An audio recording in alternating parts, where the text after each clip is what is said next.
when Biden first came to office, I mean, there were edicts that went out. There were edicts that were certainly far different, right, than anything that we ever saw under the Trump administration. And so when people talk about, oh, he's going to shut down, Trump is going to shut down freedom of the press, you're not going to have any real conversations or any real discourse. Let me just remind you, I mean, for example, you had some really ruckus press conferences. Remember Jim Acosta? That's how he made his name.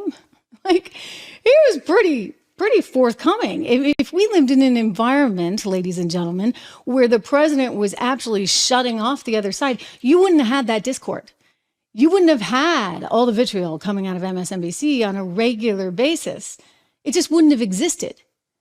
And so for them to sit there and say, okay, well, we think he's going to shut off freedom of the press, I'm telling you, they're smoking something. At least now it's legal, right? We're going to get to that story later on. Marijuana legalized. They were trying to legalize it, this administration. We knew it was coming at some point, but there's a lot of political reasons why they're doing it right now. Anyway, there's an anchor over on MSNBC that you've probably never heard of, unless you used to be sort of knee deep in Republican politics, because she used to be a Republican consultant.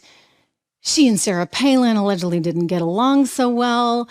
Anyway, she once had a stint on The View. She seems to have found a little home for herself over on MSNBC. She's actually a terrible broadcaster. I mean, I can say that as a broadcaster. Broadcaster to broadcaster, lady, you suck. She's a terrible broadcaster, has no personality, but she keeps going back over some of the same themes over and over and over again, which, as you can imagine, are all really anti-Trump.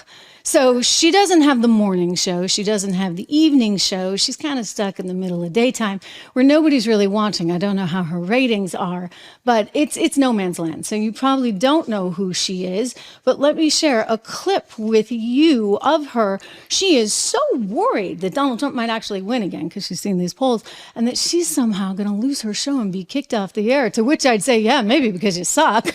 Excuse my French, not actually because of anything that Trump is going to do to you, lady. Watch.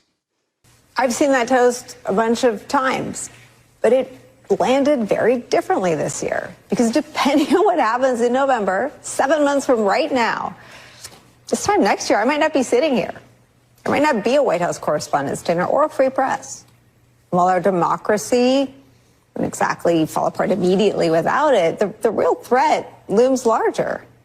A candidate with outward disdain, not just for a free press, but for all of our freedoms and for the rule of law itself.